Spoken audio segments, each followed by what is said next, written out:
한번 보시면서 큰 은혜 받읍시다 이렇게 인사드리겠습니다. 큰 은혜 받읍시다. 네. 오늘 본문, 오늘 말씀 제목은 오직 기도, 이런 제목으로 같이 은혜 나누겠습니다. 오늘 우리가 읽은 이 42절 말씀의 그 본문의 배경은요, 앞에 우리 2장에서도 아시겠지만 오순절 마가의 다락방에서 120명의 제자들이 성령을 받게 되므로 이제 그 이야기가 시작이 됩니다. 앞에 말씀에 그렇게 돼요. 성령께서 120명에게 일제히 동시에 임할 때 그들이 다 밖으로 나가서 방언으로, 자기의 여러 가지 언어를 통해서 사람들에게 복음을 전하기 시작합니다. 사람들이 무슨 일인가 하고 막 이제 그때 당시는 그 명절 기간이었기 때문에 많은 외지에서 유대인들이 다 많이 몰려들었던 때였습니다. 많은 사람들이 몰려들었을 때 그때 이제 베드로가 이렇게 이 사람들이 왜 이렇게 되었는지를 베드로가 의아해하고 의심하는 그들에게 이 말씀을 전하게 되죠. 그게 뭐였냐면, 너희들도 죄를 회개하고 예수님을 믿으면 우리처럼, 누구처럼요? 우리처럼 성령을 선물로 받을 것이라. 이렇게 이제 이 상황들을 설명하게 됩니다. 이 베드로의 이 말씀을 들었던 그 많은 사람들이 그날에 3,000명이 자신의 죄를 회개하고 또 세례를 받고 오늘 말씀처럼 그리스도인으로 이제 개종을 하게 됩니다. 유대교에서 이제 기독교로 개종을 하게 되죠. 그리고 나서 오늘 말씀에 그들이 바로 3,000명 이제 세례받은 그들이 교회에서 이제 모여서 사도들의 가르침을 받는데요. 구체적으로 살펴봤더니 오늘 말씀에 중요한 4가지 가르침을 그들이 이제 받았다고 되어 있습니다. 초신자들이죠. 첫째가 뭐였냐면 사도의 가르침을 받아, 그러니까 말씀을 그들이 이제 배웠다. 그게 첫 번째입니다. 예수님을 영접한 3,000명 그 초신자들이 그 믿음을 바르게 성장을 위해서 하나님 말씀을 배우는 일에 먼저 열심을 내고 있는 이제 그런 이제 대목이죠. 사도 바울이 로마서에서 이렇게 말합니다. 믿음은 들음에서 나며 들음은 그리스도의 말씀으로 말미암았느니라. 아멘. 이제 믿음은 그리스도의 말씀을 들음으로 이제 자란다. 그렇게 말씀하는데요. 여기서 듣는다는 것은 단순히 강의를 듣는다는 의미가 아니라 그 말씀을 듣고서 내 삶으로 그 말씀을 적용하는 것을 듣는다고 성경은 표현하고 있는 거예요. 그래서 믿음은요, 작은 것이라도 하나님 말씀대로 순종하는 자가 그 믿음이 자라게 되는 겁니다. 그래서 이것은 그 말씀을 배운다는 것이 뭐냐면 바로 하나님 말씀에 순종하는 것이 오늘 말씀에 배운다는 의미로 우리가 받아들이는 겁니다. 강의를 듣는 것이 아니라 베드로와 사도가 전한 그 말씀이 정말 그러한가 믿고 가르치는 대로 행동에 옮기는 그 말씀의 배움을 그들이 시작하게 된다는 겁니다. 그 가르침이 이제 두 번째부터 시작이 되는데, 둘째로 서로 뭐에 힘썼냐면 교제하며, 그렇게 돼 있죠. 교제하기를 힘썼다는 겁니다. 교제는 2가지 의미가 있는데, 첫째는 함께 나눈다, 이런 의미가 있고요. 둘째는 자신이 가지고 있는 것을 다른 사람에게 준다, 이런 뜻이 교제의 의미에 담겨져 있습니다. 세상에서의 나눔, 세상에서의 교제와는 다른 그 무엇이 분명히 교회 안에는 설명할 수 없는 새로운 나눔이 분명히 있다는 겁니다. 세상의 교제도 보면 식사를 나누잖아요. 그리고 세상의 이슈, 세상의 즐거운 얘기를 나누잖아요. 근데 교회 공동체는 그 수준을 뛰어넘는다는 겁니다. 다른 나눔이 있다는 거예요. 오늘 본문에서 교제라는 단어에는요, 영어에 보면 정관사 더가 붙어 있습니다. 그러니까 그냥 교제가 아니라 그 교제라고 기록하고 있는 겁니다. 그 교제가 무엇이냐면 이거예요. 오순절 날, 다 연결되어 있습니다. 오순절 당일날 120명의 성도들이 누렸던 그 교제를 말하는 겁니다. 더 쉽게 설명하면 오순절날 먼저 120명의 성도들이 누렸던 그 성령의 교제를 말씀한다는 겁니다. 그러니까 오순절날 임했던 성령의 그 임재와 성령의 나타나심을 이후에 들어온 3,000명의 세 가족들과 어떻게 했다고요? 함께 나누었다는 겁니다. 초대교회 성도의 교제는 먼저 성령으로 충만함을 받은 성도들이 이후에 들어온 성도들과 그 성령의 은혜를 나누는 것, 그것이 오늘 여기서 말하는 성도의 교제라는 말씀입니다. 세상 교제와는 조금 다르죠. 왜 그러냐면 그날 당일날 3,000명이 예수님을 믿고 세례를 받았어요. 교회 공동체 안으로 3,000명이 한순간에 들어오게 된 겁니다. 그러나 그들은 아직 성령님을 체험하지는 못한 상태로 지금 예수를 믿기로 결단하고 들어온 겁니다. 그런데 분명히 베드로가 죄를 회개하고 예수님을 믿으면 성령을 선물로 받을 것이라고 약속을 주셨다고 분명히 전했잖아요. 그 말씀을 들은 3,000명이 그 말씀을 믿고 교회로 들어온 겁니다. 그런데 그렇게 들어온 분들 3,000명의 세 가족들이 어떻게 하면 영이신 성령님을 알아갈 수 있느냐 말이에요. 교과서적으로 성령님은 이렇고 성령님은 저렇고 이렇게 해서 그 성령님을 알아갈 수 있었습니까? 아니죠. 그렇게 해서 성령님을 알 수가 없는 거예요. 그럼 그들이 예수님을 믿기로 결단하고 세례를 받고 교회 공동체 안으로 들어왔습니다. 그럼 베드로는 그 약속을 전했기 때문에 그들도 여전히 이제는 성령을 받아야 될 이제 단계가 된 거예요. 이때 어떻게 그들이 성령님을 알아가냐면 바로 이겁니다. 먼저 성령님을 받은 성도들의 간증 그리고 삶으로 나누는 겁니다. 교제는 나눈다고 했죠. 내 것을 준다고 했죠. 뭘 주겠습니까? 내 소유를 주겠습니까? 물론 그것도 이제 구제되는 거지만은 먼저 내가 회개함으로 받은 성령 하나님을, 내 안에 계신 성령 하나님을 나누는 거예요. 삶으로 나누고 간증으로 나누고 그것을 나눔으로 인해서 나중에 들어온 3,000명의 그들이 그것을 성령님을 배워가고 알아가게 된다는 겁니다. 먼저 사도들의 가르침이 이렇게 하면 성령을 받을 거다. 두 번째 단계는 성도의 교제를 통해서 먼저 받은 성도들로 하여금 성령님이 함께 하심을 보여주는 겁니다. 그래서 교회는 성령의 교제가 반드시 필요한 겁니다. 세상의 교제는 교회의 교제하고는 완전 달라요.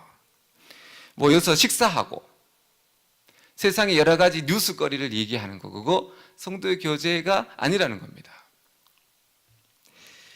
성령님이 말하게 하심을 따라 소그룹이라면, 목장이라면 목장 구성원 한 사람 한 사람이 그 한 주간을 통해서 성령님께 받은 은혜를 나누는 것, 그것이 바로 그 교제라고 가르치는 겁니다. 예수님을 믿기로 결단한 초신자들은요, 성령의 그 교제를 통해서 어떻게 되겠습니까? 아직 그들이 성령님에 대해서 알지 못하는 단계에서 그들이 성령님에 대한 알아가는 방법은 성도의 교제를 통해서 알게 되는 거예요. 점점 그들은 어떻게 되냐면 성도의 교제를 통해서 성령님에 대해서 갈망하게 되는 겁니다. 이것은 이런 대그룹에서의 말씀을 증거함을 통해서는 그 능력이 물론 이제 성령님의 갈망함이 이렇게 설명으로 가르치는 것도 있지만 그것이 성도 교제만큼 강하지는 않다는 겁니다. 셋째로 이제 성령님을 갈망하게 되죠. 성령님의 교제를 통해서. 셋째로 넘어가니까 뭐가 나와 있냐면 떡을 떼며 이렇게 나와 있죠. 다음 단계입니다. 이게 뭐냐면 교회는요, 성찬에 전혀 힘썼다고 되어 있습니다. 떡을 뗀다는 것은 성찬을 의미합니다. 초대교회 성도들은 이 성찬의 중요성을 알았기 때문에 모일 때마다 모이는 이유가 뭐였다고요? 성찬에 참여하기 위해서 모였다는 겁니다. 그럼 오늘날 우리는 어떻게 해야 됩니까? 지금의 이제 우리 교회나 여러 교회들이 대그룹 예배를 드리잖아요. 그러다 보니까 성찬을 한번 하려면 준비하는 것들이 길고 또 많은 시간이 걸리기 때문에 이런 질서적으로 매주 성찬을 하는 것이 좀 불가능한 상황에 있습니다. 그러나 이 초대교회 때는 3,000명이 들어왔지만 한 곳에서 예배를 드리는 것이 아니라 전부 다 뿔뿔이 흩어진 가정교회로 예배를 드리는 상태였습니다. 그러니까 이제 우리도 이제 교회법으로는 성찬을 누구만 집례하게 되어 있냐면 안수받은 목사님들만 집례할 수 있게 교회법이 그렇게 정해져 있습니다. 그래서 성찬을 이렇게 할 수가 없어요. 그러나 그럼 어떻게 해야 되나? 우리는 어떻게 해야 되나? 제가 곰곰이 생각해 봤는데 전도사 때 그리고 자주 했던 게 애찬식입니다. 이제 이거는 거룩한 성찬은 아니지만은 예수님의 몸과 피를 기념하며 회개하는 자료로 나아가는 유익한 그런 어떤 그 애찬식으로 가지는 겁니다. 그래서 이 초대교회 가정 중심으로 모여서 성찬을 매일 했던 것처럼 우리는 나름대로 방법을 찾아본다면 소그룹 안에서, 더 좋은 방법은 가정 안에서, 여러분이 가정이 제일 좋을 것 같아요. 가정 예배 드리려면 설교 준비하기 어렵잖아요. 애찬으로 한번 해보시기를 바랍니다. 식구들끼리 모여서 포도주스 준비하고 빵 준비하고 함께 모여, 이것은 예수님의 찢기신 살입니다. 가장이 하는 거죠. 애찬식입니다. 성찬은 아니고. 그렇게 해서 함께 나누면서 이제 공동체로서의 떡과 잔을 나누며 우리를 위해서 피 흘리신 예수님을 묵상해야 되죠. 예수님을 묵상하면서 죄를 회개하는 시간을 가지는 거예요. 왜 성찬이 초대교회의 가장 중요한 예배의 이 1순위가 되었냐면 그것이 죄를 회개하는 아주 강력한 시간이었기 때문이에요. 이게 이제 성찬을 통해서 그들은요, 매일 예수님의 몸과 그 피를 먹고 마시는 것을 기념하면서 자신의 죄를 낱낱이 회개하면서 그 예배로 나아가는 겁니다. 그럼 어떻게 되겠습니까? 물론 우리가 매일 회개 기도를 드리죠. 그런 것처럼 성찬을 통해서 회개의 시간을 가지면 우리의 영혼은 성찬을 통해서 아주 정결해져요. 그리고 깨끗해집니다. 성찬을 참여함으로, 성찬을 참여함만으로 저와 여러분의 안에 있는 수많은 더러운 죄들이 그 성찬을, 예수님의 몸과 피를 먹고 마심을 통해서, 그 의식을 통해서 우리는 죄 씻음을 받는 거예요. 왜 이것이 교회 안에 중요하냐? 다음 단계가 있기 때문입니다. 거룩한 성령님은 죄로 얼룩진 더러운 심령에는 찾아오시지 않는 거예요. 역사하시지 않습니다. 아무리 간절하게 구하고 내 행실이 돌이켜지지 않고 여전히 내가 죄악 가운데 머물러 있을 때 성령을 구하고 아무리 많은 시간을 토설하고 기도해도 성령의 역사는 잘 나타나지 않는 거예요. 왜요? 죄가 씻어지지 않았기 때문이죠. 그래서 초대교회에는 이 성찬이 매일 들어가 있는 겁니다. 죄 씻음이 따라야지 다음에 거룩한 성령이 오시기 때문이죠. 그래서 성찬을 통해서 예수님의 보혈로 용서받는 그 성찬의 그 시간에, 그 장소에 성령님이 임해 주시는 겁니다. 성찬하는 그는 성찬 자체만으로 회개하는 거잖아요. 성찬하는 그 시간, 그 장소에 성령님이 강하게 임재하시는 겁니다. 그래서 초대교회는 성찬을 아주 중요한 그런 예배의 이제 은혜의 방편으로 삼은 겁니다. 요즘에는 저도 잘 못하고 있는데 한참 우리 가정도 이렇게 모여서 성찬 예배를 참 오래 드렸습니다. 지금은 이제 못하고 있지만은 그것만으로 여러분이 엄청난 은혜의 유익을 누리게 되는 거예요. 해보시기를 바랍니다. 애찬으로. 마지막으로 이제 오늘 말씀을 보니까 교회는요, 오늘 주제인데요, 오로지 어디에 힘썼습니까? 기도에 힘썼다, 그렇게 말씀합니다. 여기서 기도라는 이 기도학으로 해서 기도라고 되어 있는데, 이것은 기도들 하기를 힘쓰니라. 이게 복수예요, 복수. 각종 기도 모임에 모이기를 그들이 힘썼다는 겁니다. 그러니까 오늘 우리가 공예배, 수요 예배에 기도하러 나오셨잖아요. 그런 것처럼 기도하기를 힘쓰는 겁니다. 그들이 모여서 무슨 기도를 했을까요? 기도를 했을 텐데 그 기도라는 단어 앞에도 그 영어로 정관사 더가 붙어 있어서 그 기도를 드렸다고 되어 있습니다. 그러니까 어떤 지시되어 있는 기도를 했다는 거죠. 이게 무슨 기도를 드렸냐면 그 3,000명이 각자 흩어져서 바로 이겁니다. 오순절 120명의 성도들이 전심으로 드렸던 그 기도를 그들이 드린 겁니다. 이제 우리 기도가 여러 가지 이제 정의를 내릴 수 있습니다. 간구하는 기도 있죠. 이제 우리가 기도하러 모였잖아요. 금요일에도 기도하러 모이는데 여러분은 많은 기도의 분량을 무엇을 기도합니까? 뭐 자녀를 위해서도 기도하고 건강을 위해서도 기도하고 그렇죠? 근데 여기서 그 기도는 무슨 기도를 했냐면 바로 그거예요. 그들도 오순절날 120명의 성도들이 받은 성령이 나에게도 임하여 주옵소서. 그 기도를 힘써 기도했다고 지금 우리에게 말씀하고 있는 겁니다.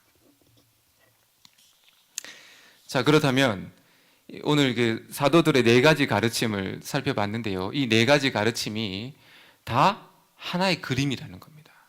다 떨어져 있는 것이 아니라 이게 기승전결 이렇게 되는 거예요.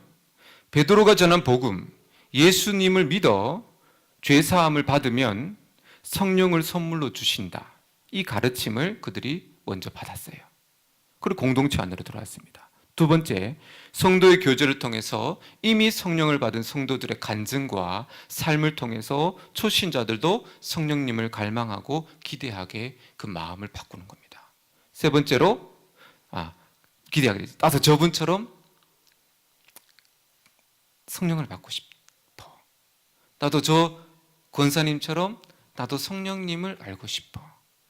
이런 마음이 생긴다는 겁니다. 도전을 받는 거예요. 다음으로 성찬을 통해서 예수님의 십자가로 죄를 날마다 회개합니다.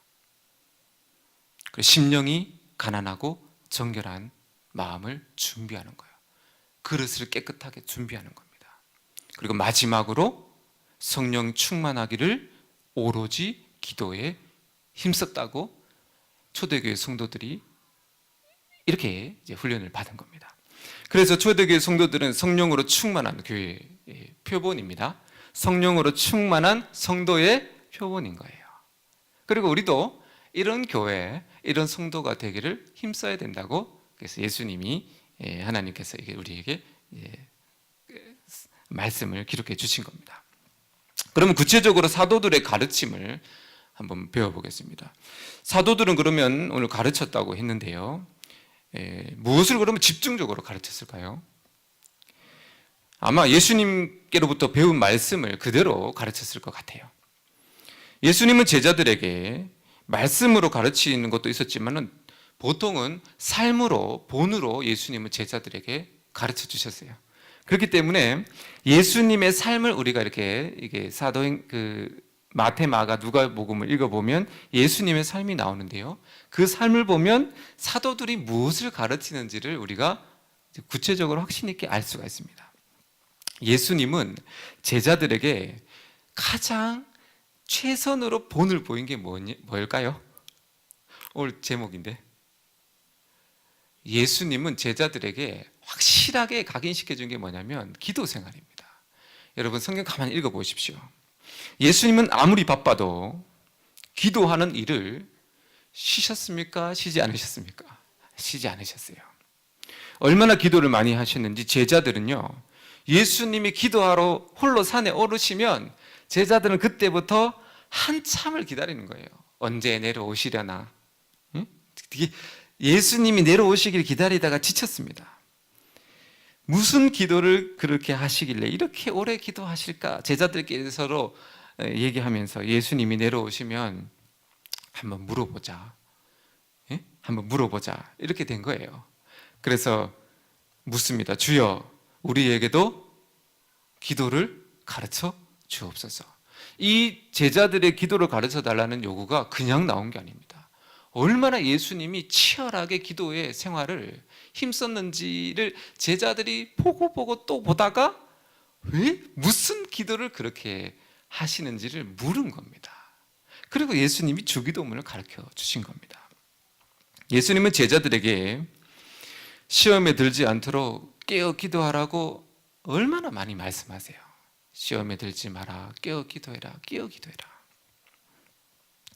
한 번은 변화산에 올라가셨을 때 귀신 들린 아이를 제자들이 고치지 못해요. 예수님이 내려오신 후에 그 귀신 들린 아이를 고치신 후에 제자들에게 말씀하시기를, 너희가 기도하지 않으면 아무런 일도 일어나지 않아. 이렇게 가르쳐요. 너희도 기도하지 않으면 아무런 일도 일어나지 않아. 그것을 가르친 겁니다. 예수님은 피곤한 일정 중에도 기도를 중요하게 여기셨기에 새벽이고 밤이고 하여튼 시간 되실 때 늘 기도하셨어요. 제자들이 부활하시고 예수님 올라가셨고 예수님이 같이 지내셨던 그 예수님의 기억 있잖아요. 제자들이 예수님을 떠올렸을 때 뭐 어떤 장면이 제일 많이 떠올랐겠습니까? 단언컨대 제자들의 기억 속에는 예수님이 언제나 무릎 꿇고 기도하는 모습, 그 모습이 예수님, 우리가 누군가를 생각하면 그 어떤 사람의 어떤 반복하는 습관이 떠오르잖아요. 그럼 제자들은 예수님 딱 떠오르면 뭐가 그려진다고요? 무릎 꿇고 기도하는 모습이 선명하게 그려지는 겁니다. 예수님이 제자들에게 가르치려는 가장 중요한 핵심이 기도 생활이었어요. 예수님은 기도하셨고 성령으로 충만하셨고 하나님의 뜻에 온전히 순종하신 겁니다. 그때 당시 제자들은 아직 성령을 받기 전이었습니다. 그래서 예수님께서 왜 그렇게 열심히 기도하는지를 몰랐어요. 그러나 제자들이 성령을 받은 후에 왜 예수님께서 그토록 기도에 힘쓰셨는지를 성령을 받은 오순절 이후, 성령을 받은 이후로 왜 예수님이 그렇게 기도에 생명을 거셨는지를 비로소 알게 됩니다. 경험해보지 않고서는 예수님의 기도에 그 깊이를 이해할 수가 없는 겁니다. 성령이 오시기 전까지 기도는 여러분 세상적인 중언부언의 기도에 멈추게 돼요. 그냥 세상 살아가는 그 목적을 두고 기도하는 그 단계를 넘어서지 못하는 거예요. 성령을 받은 제자들이 이제 알게 되었어요. 예수님의 기도는 성령님과 함께하는 그 시간인 걸 알게 됐죠. 성령님으로부터 기름 부음을 받는 그 은혜의 시간인 것, 교제죠. 하나님과의 깊은 사귐으로 들어가는 그 기도인 것을 나중에 제자들도 그 기도를 언제 알았다고요? 성령을 받은 다음에 예수님의 기도를 이해하게 된 겁니다. 사도행전 들어오면서 베드로와 요한이 첫 등장하는 게 뭐였죠? 사도행전 넘어오면서 사도들 베드로와 요한이 등장하자마자 뭐 하러 성전을 가고 있습니까? 기도하러 가고 있습니다. 왜 성경은 그것을 집어서 얘기하겠습니까? 달라진 겁니다.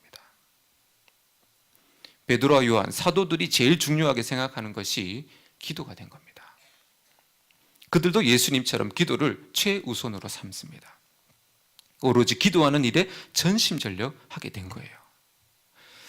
말씀을 연구하고 기도하는 일에 집중하기 위해서 교회의 여러 가지 행사, 구제사역, 또 행정 이런 것들에 시간을 많이 빼앗기니까 뭐라고 얘기하냐면 우리가 말씀 연구와 기도하는 일이 방해가 되니까 교회 안에 집사님을 세워 그 일을 맡겨야 되겠다. 이렇게 해서 우리는 오직 말씀과 기도하는 일에 전심전력 하겠노라 하고 이것 모든 교회 사역을 다 이렇게 분배시키고 그들은 뭐만 한다고요?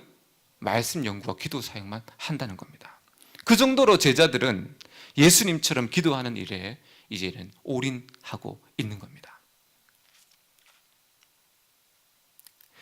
그 사도들로 하여금 그 마음속에서 배운 예수님의 가르침, 기도 생활 그거를 전달해서 이제 깨닫게 됐으니까 성도들에게 가르치는 그 말씀이 그러면 뭐가 전해질까요?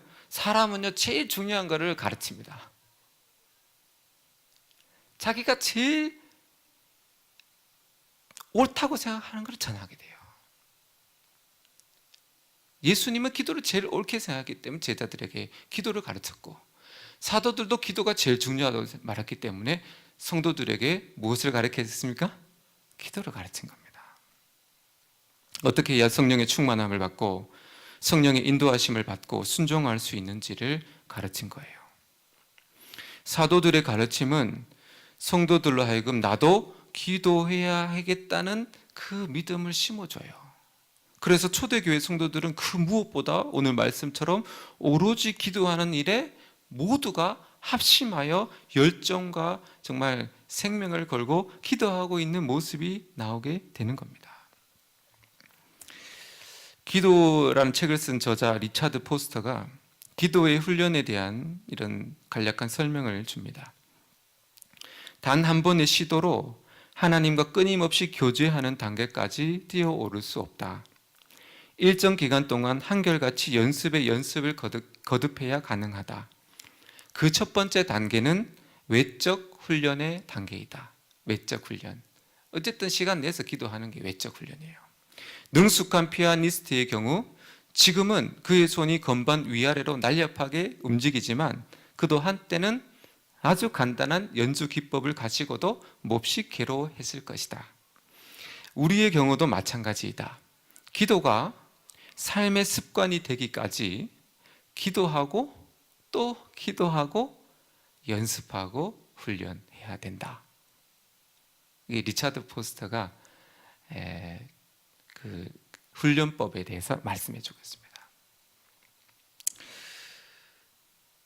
제가 처음 이제 이 기도를 처음 훈련했을 때가 대학교 입학한 직후였습니다. 고등학교 때까지는 그냥 밤 자기 전에 잠시 무릎을 꿇고 하나님 앞에 5분이든 10분이든 그렇게 기도하는 정도였어요.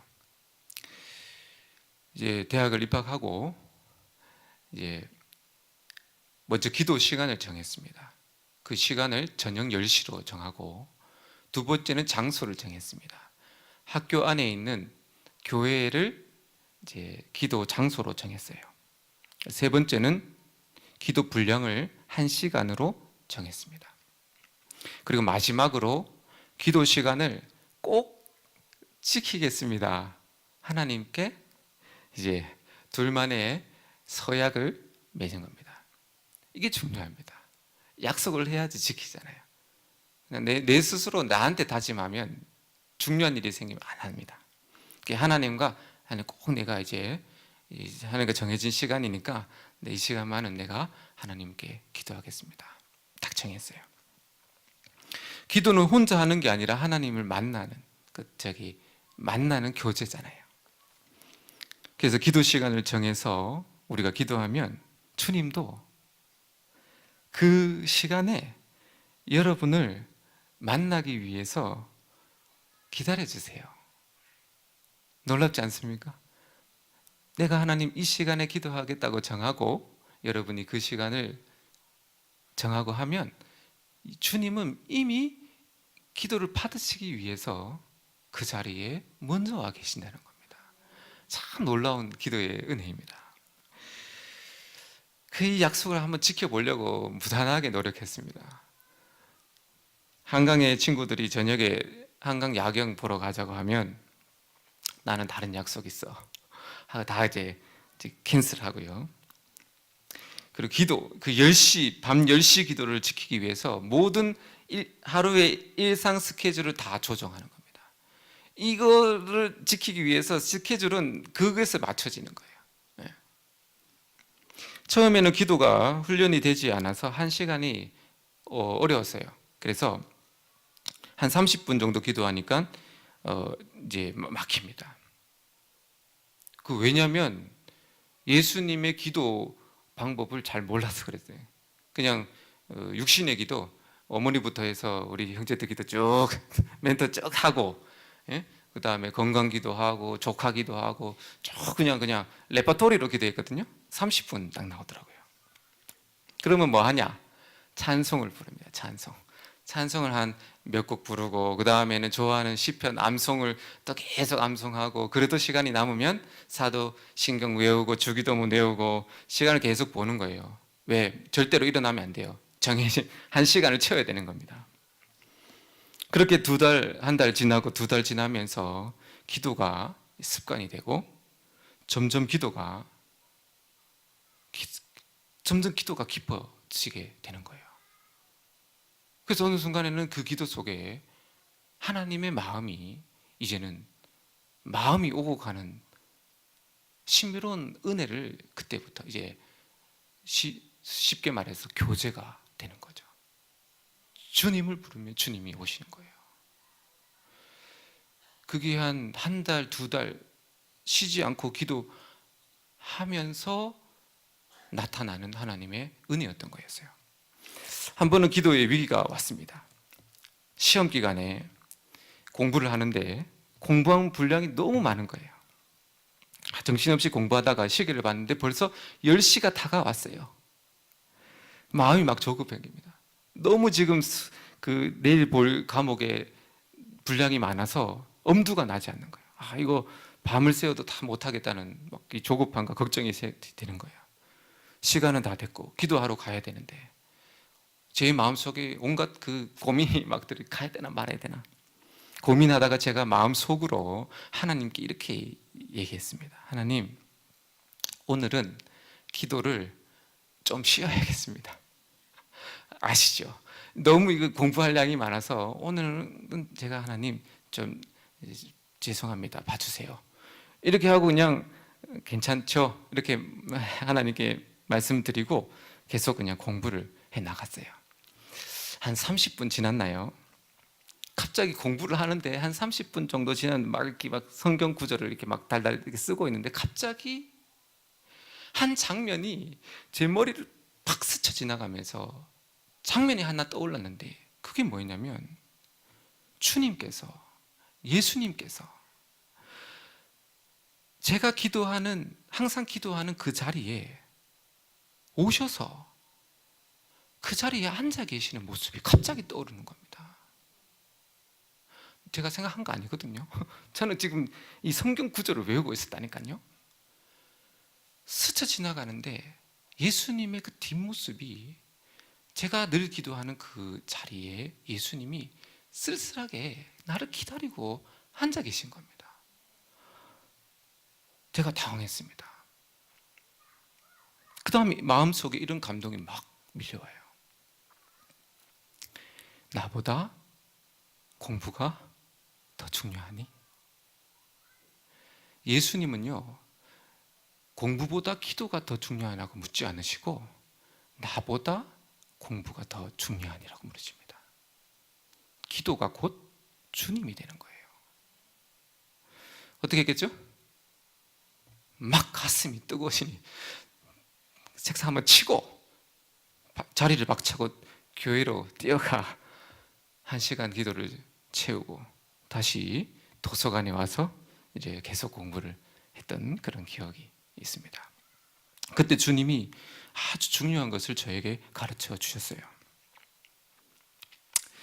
아무리 중요한 사역이라도, 아무리 중요한 목회라 할지라도 기도보다 중요한 것은 없다고 말씀해 주셨어요.